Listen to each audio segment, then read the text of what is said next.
¿Cómo les va? Espero que estén bien. Vamos a comenzar con lo que sería procedimientos de auditoría.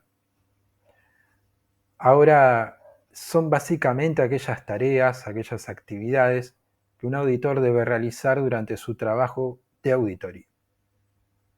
La norma contable establece que la auditoría externa, para estados contables con fines generales, el auditor debe reunir elementos de juicio válidos y suficientes que sustenten su opinión. Es decir, que para poder obtener esos elementos de juicio, que son esas pruebas, deberá aplicar procedimientos y a través de esos resultados que van a ser documentados, va a empezar a conformar su juicio que le va a permitir arribar a una opinión. Ahora bien, debemos comprender algo, que los procedimientos que vamos a mencionar son a nivel más global y la intención ahora es poder hacer un comentario de ellos, pero los invito a leer la resolución técnica y también a los autores que hacen una descripción de tales procedimientos. Es importante comprender de qué trata cada uno, porque luego serán puestos en consideración, sobre todo en auditoría 2. Ahora bien, los procedimientos de auditoría forman parte de las tareas del auditor. Un auditor, como habíamos hablado, hay una instancia preliminar, un momento cero, donde llega un acuerdo con el cliente en el cual ambas partes se comprometen en puntos en común en la prestación del servicio. Entonces, para ello, una vez que se acepta el encargo, el auditor realiza una planificación de su trabajo, lo cual estará reflejado en un programa. Dentro de ese programa están aquellos procedimientos planificados, que luego, en una etapa de ejecución, podrá llevarlos a la práctica y obteniendo esos elementos de juicio, que quedarán documentados. Combinando todos los resultados, podrá arribar a una conclusión, que estará contenida en su informe.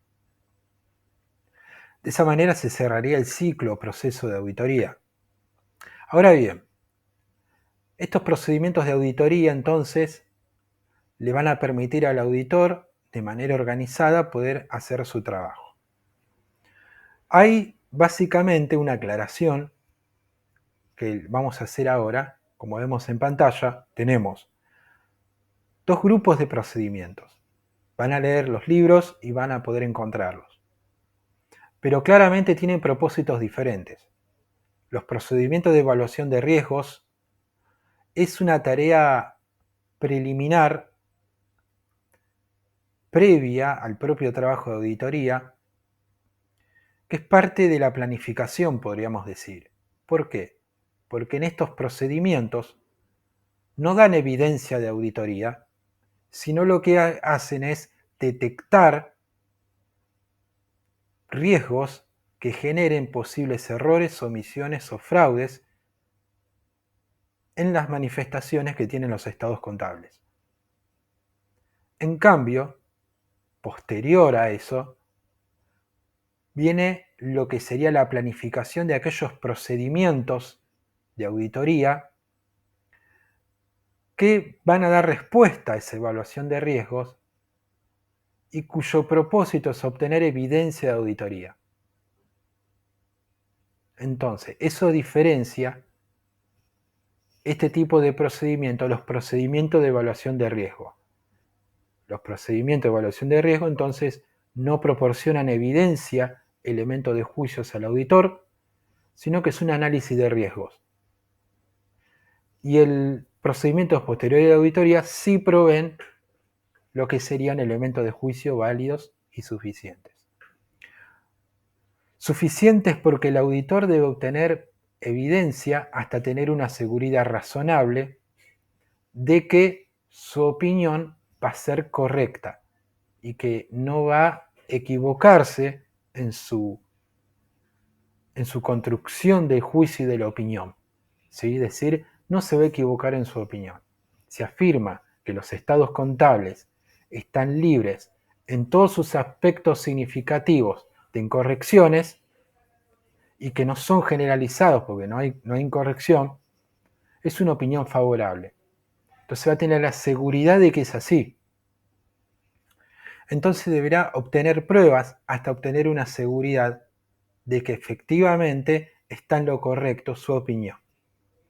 Y reducir de esa manera la posibilidad de equivocarse en la opinión. Ahora bien, hay algo que nosotros también tenemos que ver. Debe seleccionar en esta etapa de planeamiento qué naturaleza y qué tipo de procedimiento va a utilizar.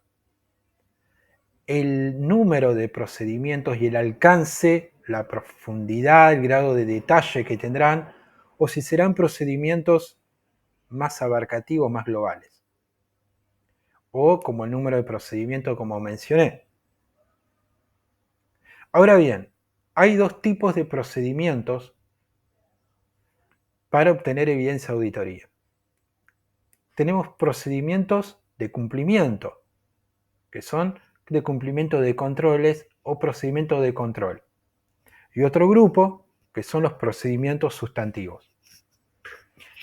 Ahora bien, los primeros, los de cumplimiento, tienen un propósito, que es obtener evidencia de que el control interno del ente está diseñado, está llevado a la práctica y es, por supuesto, eficiente y efectivo.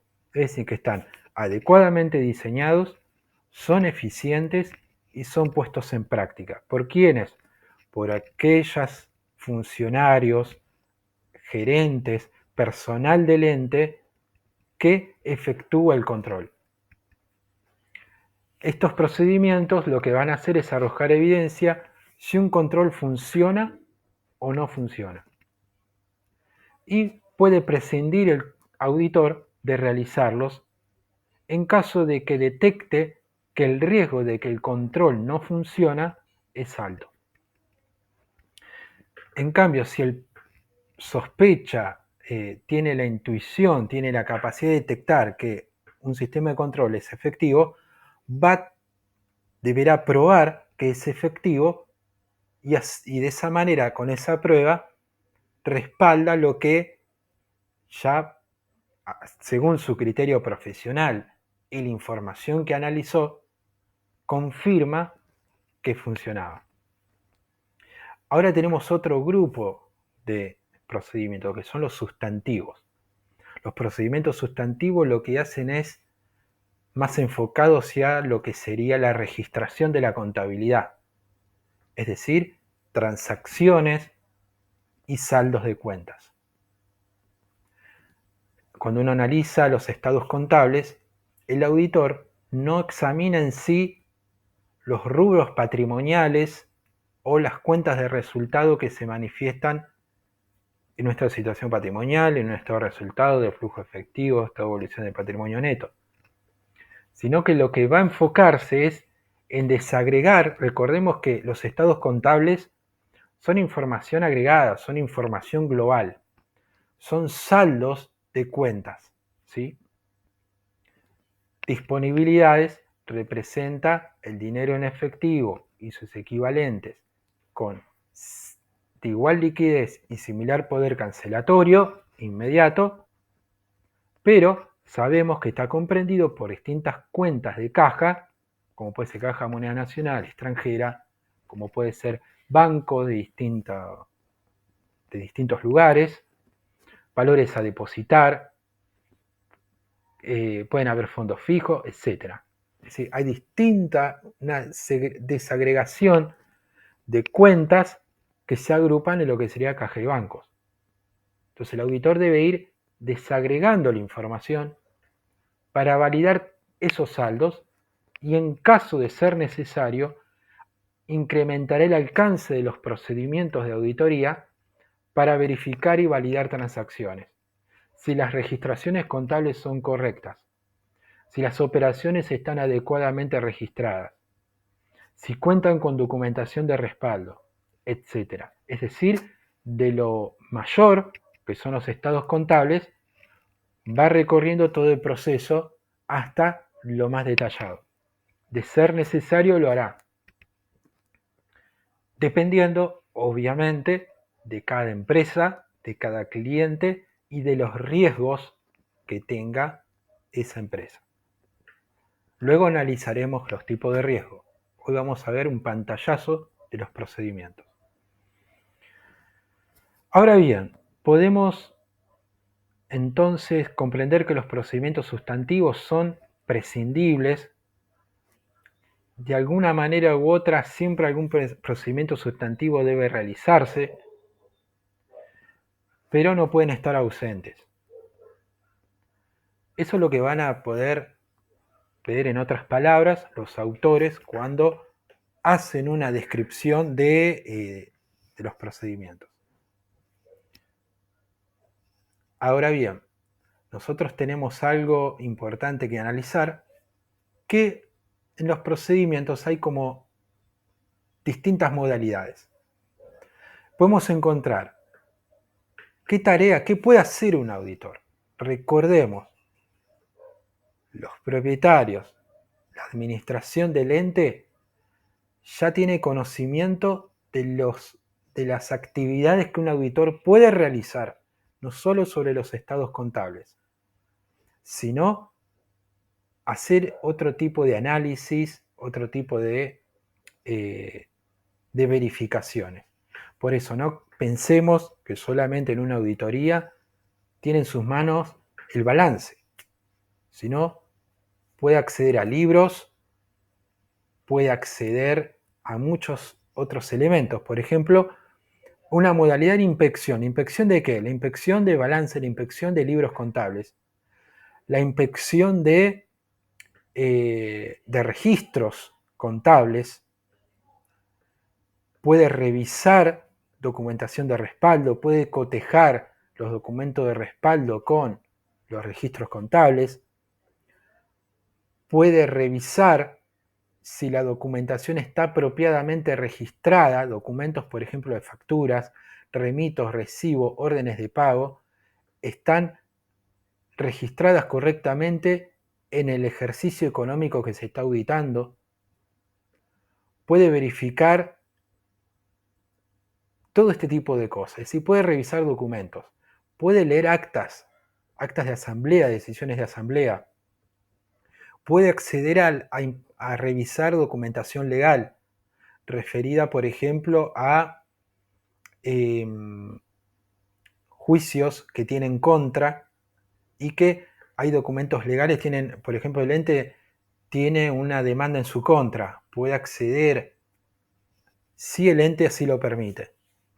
¿Se acuerdan que habíamos hablado que hay como requisitos previos al contrato donde el ente debe permitir el acceso a la información, no solo contable, sino extracontable? Eso dependerá de cada cliente. También puede hacer inspección de activos, como por ejemplo de bienes de uso, para verificar que realmente existen, que no están dañados o obsoletos. Ahora, también puede realizar observaciones de procesos. Por ejemplo, de procesos de control. Recuerden que se puede estar realizando un inventario físico en almacenes por parte de los empleados del ente, pero hay otro personal que está controlando el proceso. El auditor puede observar si ese sistema de control se está realizando de manera eficiente, efectiva, si se están asentando los registros pertinentes y hay reportes de control sobre los mismos. Es decir, puede obtener evidencia de control. Y hay algo también que puede ocurrir, que son confirmaciones de terceros. Es decir, el auditor, terceros ajenos del ente, puede hacer comunicaciones para que proveedores informen sus saldos a cobrar contra el ente, de clientes que manifiesten sus saldos que le deben a la empresa, de bancos, confirmaciones bancarias. Se puede consultar el saldo de los bancos, que eso podrá reafirmar pruebas de auditoría también. Ahora bien, hay algo también que va a suceder, y es que el auditor debe controlar todo el proceso de envío de la confirmación. puede preparar y presentar al ente ese comunicado, esa carta de confirmaciones, por ejemplo, al banco, y el ente obviamente deberá tener el conocimiento, aprobar y firmar dicho escrito para que el auditor se encargue de enviarlo y asegurarse de que sea enviado y recibir la respuesta.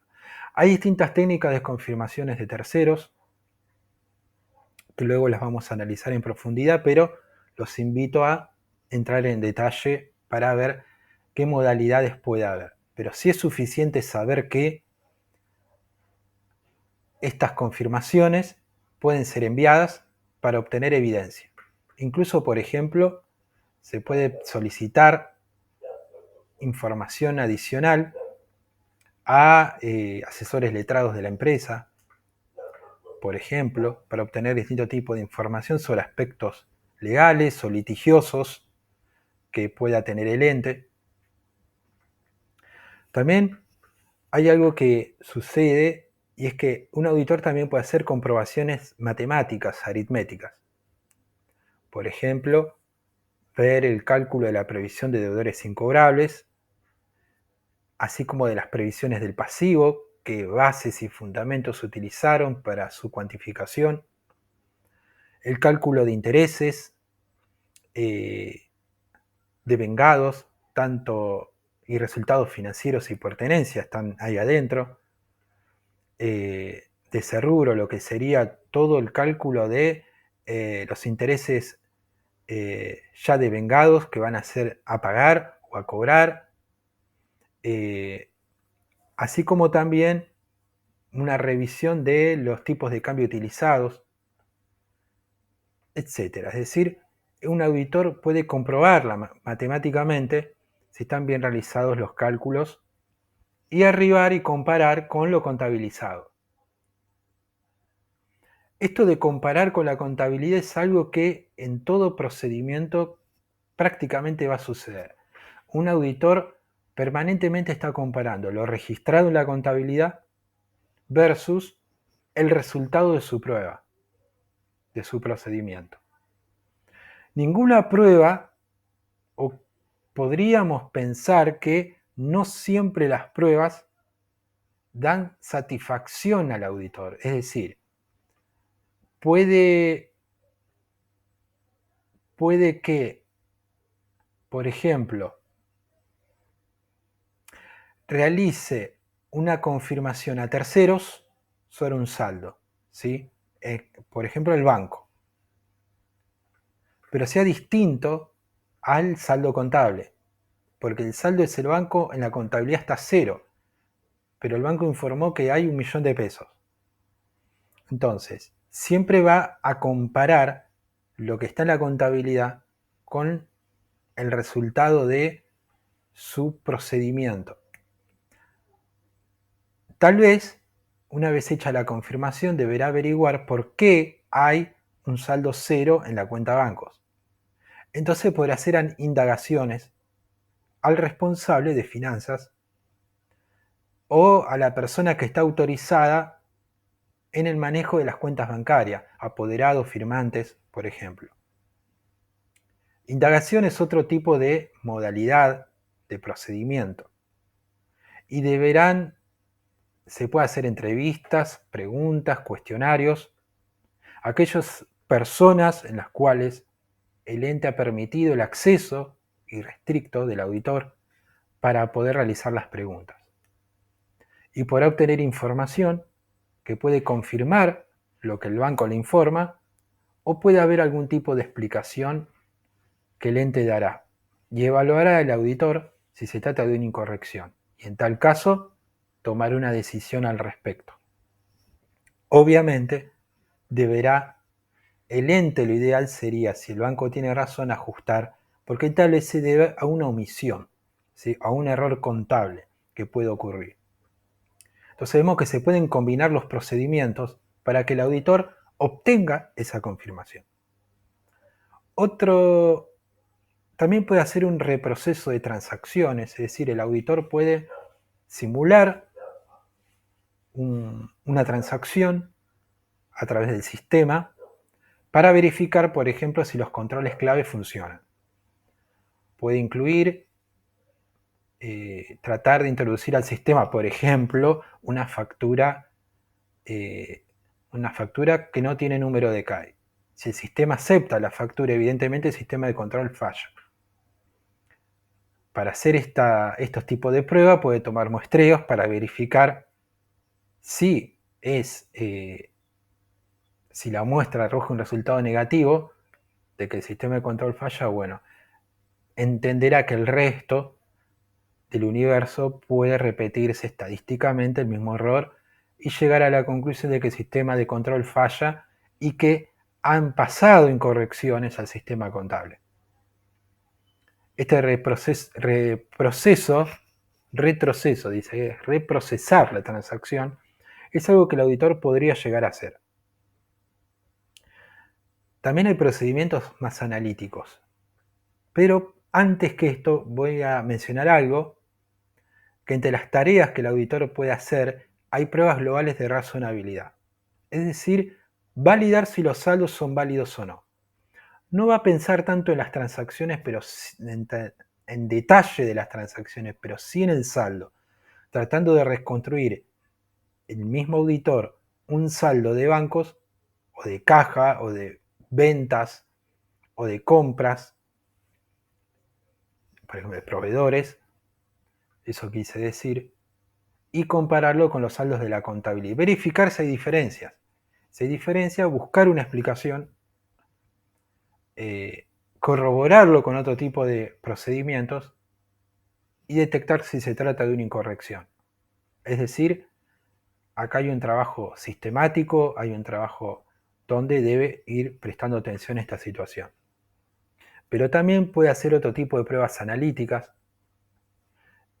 donde va a revisar el respaldo documental de las transacciones, va a verificar pagos o cobros posteriores a la fecha de cierre del ejercicio, puede realizar los arqueos de caja si en el caso de que el ente no lo haya hecho y le sea permitido, por supuesto, puede realizar un corte de documentación, se llama, puede revisar conciliaciones bancarias y verificar de que hayan sido hechas, si hubieron variaciones, hayan hecho los ajustes correspondientes, contablemente hablando, o puede realizar él mismo la conciliación bancaria en caso de ser necesario. Es decir,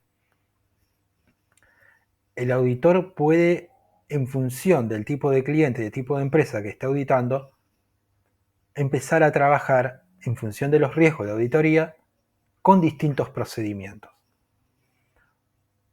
Hay un sinnúmero de procedimientos que vamos a ir conociéndolos, pero es importante conocer la modalidad del procedimiento.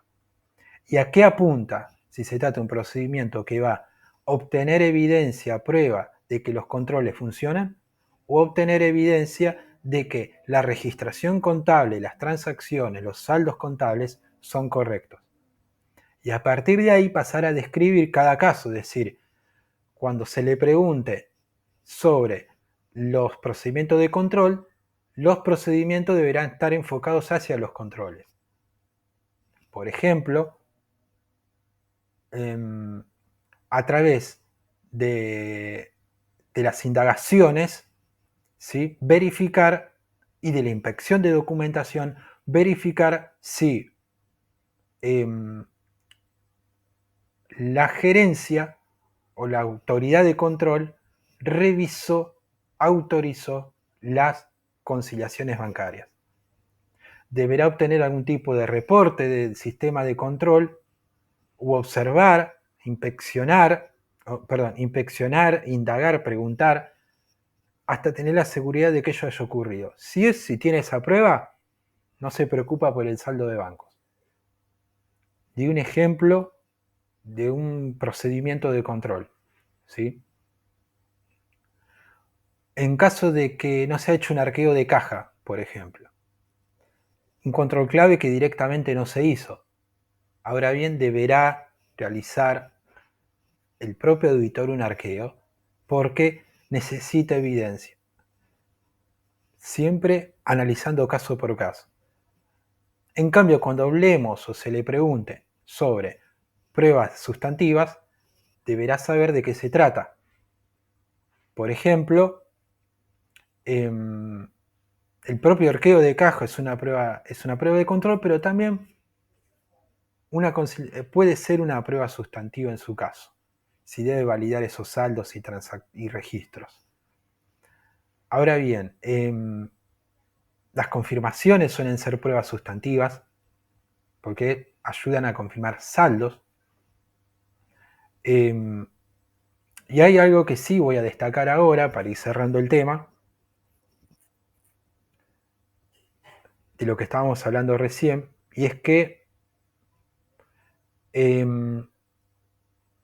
siempre y cuando el auditor pueda realizar y ejecutar los procedimientos. Puede ser que en un principio con el ente estaba todo bien, hubo un acuerdo, el auditor con toda confianza planificó un trabajo de auditoría, pero al momento de, por ejemplo, inspeccionar documentación, no tiene acceso a la documentación o hay una resistencia de parte del cliente de entregar la documentación en tiempo y forma. Esto dificulta la tarea del auditor y estará limitado al momento de inspeccionar documentos. O cuando debería observar el recuento de inventario físico y verificar el proceso de control del mismo. Tal vez debería asistir de manera personal a los almacenes, pero se le niega el ingreso. Entonces tiene una limitación y el procedimiento no lo puede llevar a la práctica. O en la indagación, supuestamente tenía acceso a los trabajadores, a los gerentes, no los trabajadores no, pero sí a nivel gerencial y de control y encargados de administración de algunas áreas, pero no tuvo acceso porque se le negó la entrevista, se le negó que pueda preguntar. Entonces tiene limitaciones. Cuando hay limitaciones, no obtiene pruebas. Y si no hay pruebas, deberá analizar porque está limitado en su trabajo profesional. Puede ocurrir que eso derive en algún tipo de decisión en el informe, que seguramente va a haber. Otro aspecto importante que puede pasar con los procedimientos de auditoría es que al momento de realizar la auditoría descubre que es mucho más complejo el trabajo y que debería incrementar, agregar nuevos procedimientos o aumentar su número o alcance. Es decir, no fue suficiente lo que pensó, lo que planeó y deberá replantear los procedimientos. Es decir, es un ida y vuelta dinámico, cambiante, pero siempre sujeto a un plan. Entonces es importante, este es un pantallazo de los procedimientos, pero lo menciono y atención con lo que destaqué, porque comúnmente al momento de rendir exámenes finales suelen confundir y suelen olvidarse de los puntos que hablé. Por ahí son muy básicos, muy fáciles, y uno dirá, hay cosas más difíciles en procedimientos, pero incluso a veces las cosas más básicas puede que nos cueste un poquito más. Pero bueno, vamos a seguir avanzando con los distintos temas que van a ir complementando todo esta visión de la cursada. Así que bueno, por ahora es lo que vamos a ver hoy.